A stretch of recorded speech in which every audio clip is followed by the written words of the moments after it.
आपल्या परिसरातील ताजी आणि महत्त्वाची अपडेट पाहिजे आहे तर मग आजच C24 तास या आपल्या YouTube चॅनलला लाईक करा, शेअर करा, सबस्क्राइब करा आणि बेल आयकॉनवरती क्लिक करायला अजिबात विसरू नका।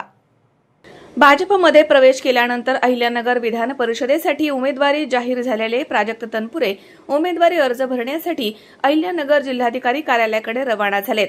राष्ट्रवादी शरद पवार पक्षाचे ज्येष्ठ नेते जयंत पाटील यांच्या भगिनी आणि प्राजक्त तनपुरे यांच्या मातोश्री उषाताई तनपुरे यांनी त्यांचं यावेळी औक्षण केलं आणि विजयासाठी शुभेच्छा दिल्या आहेत। आईचे आशीर्वाद घेऊन प्राजक्त तनपुरे हे आपला उमेदवारी अर्ज दाखल करतील। मला विधान परिषदेची उमेदवारी दिल्याबद्दल भाजपच्या पक्षश्रेष्ठींचे मी आभार मानतो।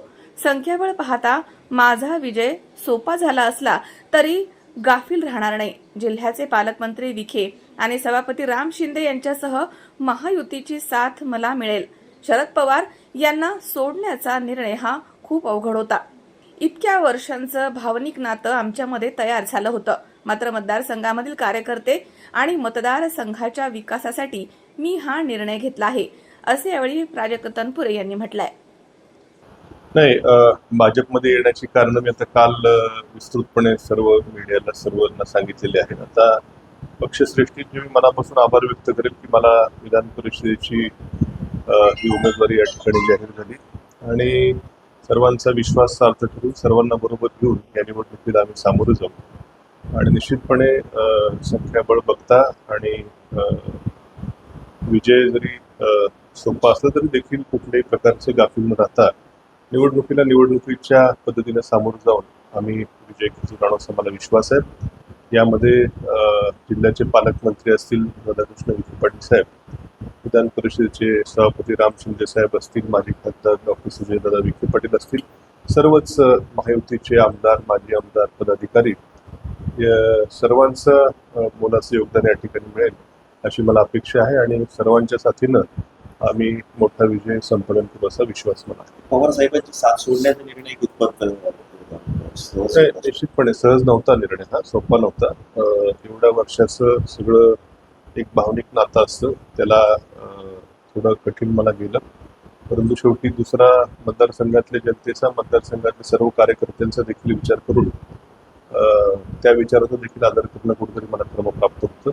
पण निश्चितच साहेबांची किंवा पक्षाची साथ सोडणं माझ्यासाठी सोपं नव्हतं। मनोज साळवे, C24 तास, राहुरी। राहुरी शहरामधील नामांकित साईराम इलेक्ट्रॉनिक्स अँड बॅटरीज या दालनात तुम्हाला मिळतील सर्व प्रकारच्या इलेक्ट्रॉनिक वस्तू तसेच होम अप्लायन्सेस। साईराम इलेक्ट्रॉनिक्सचं नातं आहे खास, प्रत्येक घरात गुणवत्तेचा विश्वास। उन्हाळ्यामध्ये थंड कूल करण्यासाठी AC, fridge, cooler, deep freeze यांची भव्य अशी रेंज। साईराम इलेक्ट्रॉनिक्स खरेदी विक्री संघ, नगर मनमाड रोड, राहुरी।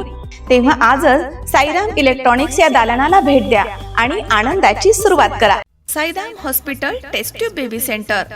नमस्ते, मी डॉक्टर सोनाली माने, साईराम हॉस्पिटल राहुरी, मंदत्व तज्ज्ञ व एम्ब्रॉलॉजिस्ट तज्ज्ञ।